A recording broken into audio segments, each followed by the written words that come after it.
The Charleston church massacre, an act of hate that forever changed the course of South Carolina's history. On this day, 10 years ago in 2015, a sacred space became a site of unimaginable horror. A gunman, fueled by hate, walked into Bible study at Mother Emanuel AME Church and opened fire, killing 9 black worshipers. Among them, Reverend Daniel Simmons, a beloved minister, veteran, and a family man. I sat down with his granddaughter, Elana Simmons Grant, who in the wake of the tragedy started the Hate Won't Win movement. What began as a personal response to pain grew into a national call to action, one rooted in the extraordinary grace shown by the victims' families. Just days after the massacre, in the midst of grief, they stood before the man who took their loved ones and chose forgiveness. Listen to the powerful words shared in court from Ethel Lance's daughter and from Elana herself. I just want everybody to know, to you, I forgive you.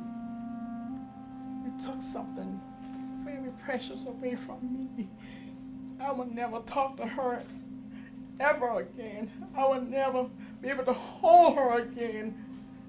But I forgive you. And have mercy on your soul. Although my grandfather and the other victims died at the hands of hate, this is proof.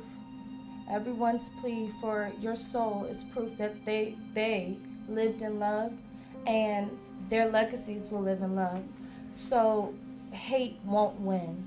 And I just want to thank the courts for making sure that hate doesn't win. That act of grace did not just shape how South Carolina responded, it stirred the conscience of the nation. And as we reflect on the tragedy, Elana reminds us that forgiveness is a deeply personal journey that looks different for everyone. At the bond hearing, the families of Emanuel 9 showed extraordinary forgiveness. How are you handling that forgiveness today? Is it a day-by-day thing, or is it something that you've already said, you know what, I'm good, I've processed this? How are you walking through forgiveness? I am going to answer that in 2 parts. And so I'll talk about the personal forgiveness journey first. I believe that forgiveness is just that, a journey, and it is a process.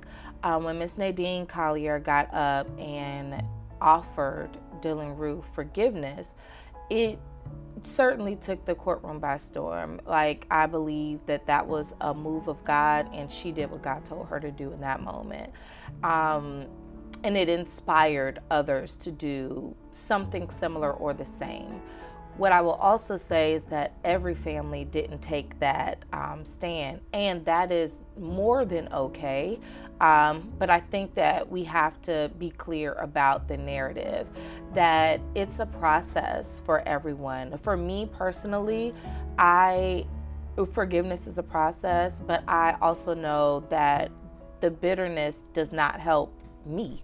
You know, I want to be well every day, and every day that I'm striving towards being well, you know, bitterness and unforgiveness hold me up from that. And so it's not necessarily for the other person, it's for you.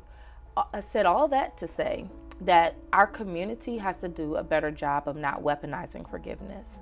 We have, when I say we, I mean African Americans, Black people in the South, in America, have had to forgive a lot more than we should have.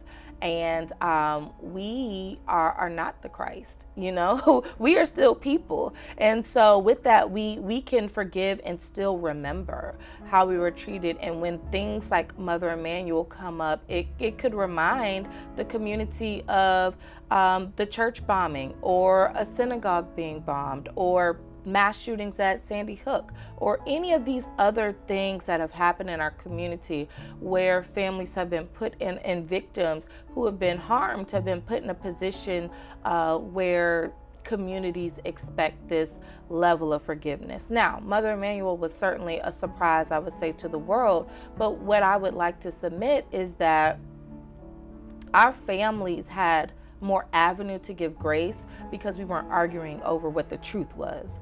If you go back and look at the story, immediately leadership in the faith community and the legislative community down to local legislation and everywhere else immediately called what Dylann Roof did a hate crime, a heinous act, and something that should not have happened.